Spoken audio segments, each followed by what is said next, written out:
और अब एक और बड़ी खबर सामने आ रही है, जहां पर पाकिस्तानी सांसद ने बड़ा बयान दिया है। पाक सांसद शेर रहमान का बयान सामने आया है, हमें यूएनएससी यानी कि यूनेस्को में जाना चाहिए, चीन जैसे देशों से समर्थन लेना चाहिए।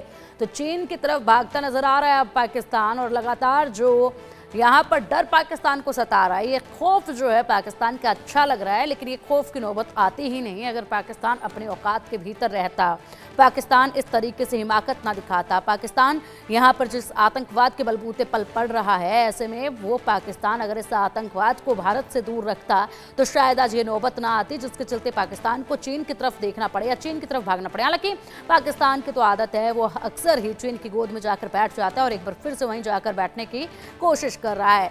दूसरी तरफ अगर बात की जाए तो यहाँ पर बीएलओ और टीटीपी से तो लगातार मार खा ही रहा था पाकिस्तान, अब भारत से भी डरा सहमा नजर आ रहा है। तो जाए पाकिस्तान, आखिर जाए कहां? फिलहाल देखना ये होगा कि चीन इस पर क्या कुछ रखता है। इसी पर अधिक जानकारी के लिए हमारे सहयोगी अजय लगातार हमारे साथ जुड़े हुए हैं। अजय, पाकिस्तान अब एक बार फिर से चीन की गोद में जाकर छिपना चाहता है, चीन जैसे देशों से समर्थन लेने की बात कही जा रही है। यहाँ पर लगातार ये शेर रहमान ने जो बयान दिया है, लगातार जो बयान सामने आ रहे हैं, वाकई में ये बयान देखकर अब लग रहा है कि पाकिस्तान की हालत पतली हो चुकी है बिना एक्शन लिए ही। ऐसे में कहा अब ये जा रहा है कि चीन से और चीन जैसे देशों से समर्थन लेना चाहिए हम लोगों को। देखिए, चीन तो पहले ही पाकिस्तान के साथ खड़ा है और ये चोर चोर मुसेरे भाई वाली कहानी है। मगर वहीं बात की जाए तो यूएनएससी की बात जो पाकिस्तान के एक सांसद कर रहे हैं, वो दरअसल यूनाइटेड नेशन सिक्योरिटी काउंसिल में जाने की बात कर रहे हैं और यूनाइटेड नेशन सिक्योरिटी काउंसिल में जाकर उन्हें लगता है कि वो वहां पर जाकर आसरा पालेंगे और भारत को रोकने के लिए यूएनएससी जो है वो मदद करेगा। मगर यूएनएससी के मेंबर कौन है? उसमें फ्रांस है, उसमें चीन है, उसमें अमेरिका है, उसमें रशिया है। तो रशिया और यूनाइटेड स्टेट जो है वो पहले से भारत को आतंकवाद के खिलाफ समर्थन कर चुके हैं। अगर अंतर्राष्ट्रीय पटल पर बात जाने की बात पाकिस्तान करता है तो पाकिस्तान को यह भी जरूर पता होगा कि अंतर्राष्ट्रीय पटल पर भी जाकर जब समस्या या बात रखेंगे तो सबसे पहला सवाल पाकिस्तान पे उठेगा, क्योंकि लश्कर तोयबा के जिन आतंकियों ने कुछ दिन पहले पाकिस्तान में एक रैली की थी, एक जनसभा करके वहां पर हमला करने की जो धमकी दी थी, उसके बाद से लगातार ये हमले हुए हैं। और उसके साथ साथ तमाम आप देखें आतंकी कमांडर, चाहे हाफिज सईद हो, चाहे वो लश्कर के कमांडर हाफिज सईद की बात करें, चाहे जैश ए मोहम्मद का मसूद अजहर हो, ये पाकिस्तान में ही क्यों पाए जाते हैं? क्यों पाकिस्तानी सेना इनको संरक्षण देती है?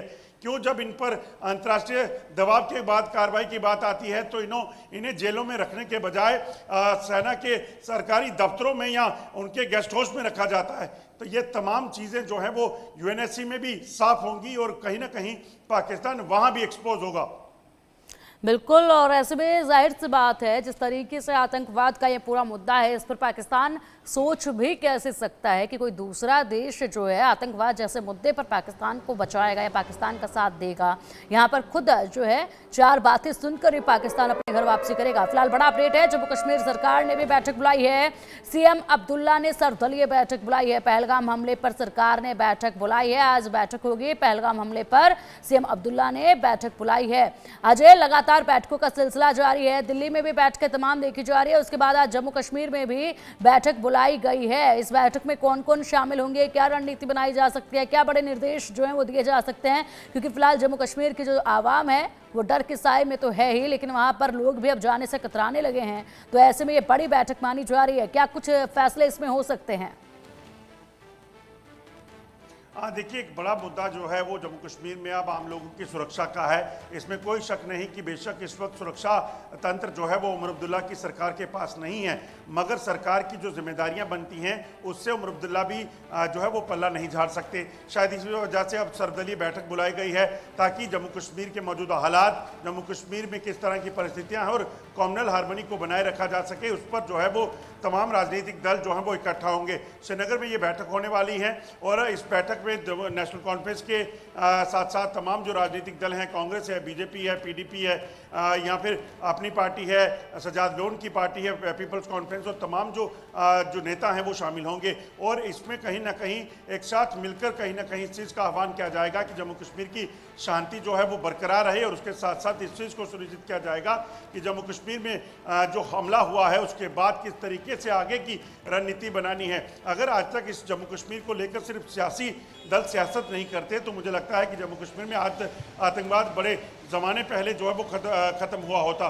मगर कहीं ना कहीं अपनी राजनीतिक रोटियां सेकने के लिए राजनीतिक दलों ने अपने अपने अलग अलग अवसर पर अलग अलग जो काम किए हैं, उसका नतीजा है कि जम्मू कश्मीर में आतंकवाद आज तक जो है वो जारी है। अब जब हमला हुआ उसके बाद जब तमाम राजनीतिक दलों ने एक होकर इसका विरोध किया, तमाम लोग सड़कों पर उतरकर जो है आतंकवाद का विरोध कर रहे थे, उसमें कहीं ना कहीं साफ हो जाता है कि अब शायद इन राजनीतिक दलों को इस चीज़ की समझ आएगी। और अब ये जो बैठक होने वाली है, इसमें चर्चा भी जरूर इस चीज़ को लेकर होगी कि हमें एकजुट होकर इस आतंकवाद से लड़ना होगा और आम लोगों की शांति बहाली और उसके साथ साथ कहाँ कहाँ क्या क्या ज़रूरतें हैं, रणनीतियाँ बनानी है, उस पर काम किया जाए। बिल्कुल अजय, और ये तमाम फैसले इस वक्त लेना बेहद ज़रूरी है, ऐसे में मंथन बेहद ज़रूरी है। फिलहाल देखना होगा इस बैठक के बाद क्या निर्देश आते हैं सामने। अब फिलहाल एक बड़ा अपडेट, सिंधु जल संधि रद्द होने से पाकिस्तान तिलमिला उठा है। पाक रक्षा मंत्री ख्वाजा आसिफ की नींद उड़ चुकी है और कहा है कि सिंधु जल संधि रद्द करना एक तरफा फैसला है। भारत सिंधु जल संधि से पीछे नहीं हट सकता है। सिंधु जल संधि पर रद्द होने से पाकिस्तान में खौफ का माहौल देखा जा रहा है। अजय, लगातार जो तमाम बड़ी प्रतिक्रियाएं सामने आ रहे हैं, पाकिस्तान की तरफ से बयान सामने आ रहे हैं, वाकई में अब इसी से देखा जा सकता है कि अभी तो महज पूरा कदम उठाया भी नहीं है, लेकिन उस कदम की जो आहट है उसी से पाकिस्तान तिलमिला उठा है। यहाँ पर जिस तरीके से कार्रवाई बड़ी की गई है, सिंधु जल संधि रद्द किया गया है, इससे पाकिस्तान तिलमिलाया और कहा जा रहा है कि एक तरफा ये फैसला है और हिंदुस्तान ऐसा नहीं कर सकता है। यानी कि पाकिस्तान चाहे कुछ भी कर ले, पाकिस्तान हिंदुस्तान में घुस के हिंदुओं को मारे, लेकिन यहाँ पर बड़े फैसले हिंदुस्तान नहीं ले सकता है, उसको एक तरफा बताया जा रहा है। हाँ देखिए, बिल्कुल पाकिस्तान तो हमेशा से ये करता आया है, क्योंकि पाकिस्तान को जिस चीज़ में नुकसान हो उस चीज़ के लिए पाकिस्तान हमेशा गिड़गिड़ाएगा। मगर जब आतंकवाद की बात आती है तो पाकिस्तान हमेशा आतंकवाद को पनाह देता है। आतंकवादी स्टेट पाकिस्तान है और उसी के चलते पिछले लगभग 3.5 दशकों से जम्मू कश्मीर में और भारत में आतंकी गतिविधियां हो रही हैं। अब सिंधु जल समझौते की अगर पाकिस्तान बात कर रहा है तो भारत को पूरा हक है, क्योंकि भारत से जो नदियां पाकिस्तान की ओर बहती हैं, ये एक कहीं ना कहीं यूनिलेटरल डिसीजन जो है वो नहीं बेशक था, मगर भारत जो है इस चीज़ के लिए सहमत इसलिए हुआ था क्योंकि पाकिस्तान एक अच्छे पड़ोसी होने का फ़र्ज निभाता। पाकिस्तान एक अच्छा पड़ोसी होता तो शायद आज पाकिस्तान जो भुखमरी की कगार पर है, पाकिस्तान में जो हालात बुरे हैं वैसे नहीं होते। पाकिस्तान ने क्या किया? पाकिस्तान ने हमेशा से आतंकवाद को पर जोर दिया।